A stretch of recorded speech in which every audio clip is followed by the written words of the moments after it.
Hello साथीहरू, आज हामी बसन्तपुर दरबार क्षेत्रमा छौँ र आज हामी यो दरबारमा जाँदैछौँ र यहाँभित्र के छ अनि यहाँ माथिबाट चाहिँ के देखिन्छ हामीले तपाईहरु समक्ष देखाउँदैछौँ।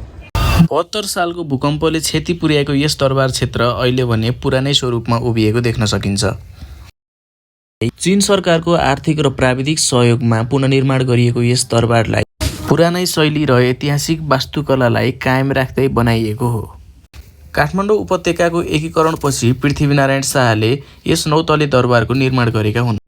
त्यो समयमा यो ठाउँबाट पुरै सहरलाई नै निहाल्न सकिने हुँदा उनले यस दरबारलाई राजकीय दरबार र अवलोकन टारको रूपमा प्रयोग गर्ने गरेको भनिन्छ। यो भने दरबारको 9 तलाबाट देखिने पूर्वपट्टिको न्यू रोड तर्फको दृश्य हो। दरबारको बीच भागमा एउटा ठूलो आँगन रहेको छ, जसको चारैतर्फ हेर्दा प्राचीन काष्ठकलाको सुन्दरता पनि देख्न सकिन्छ।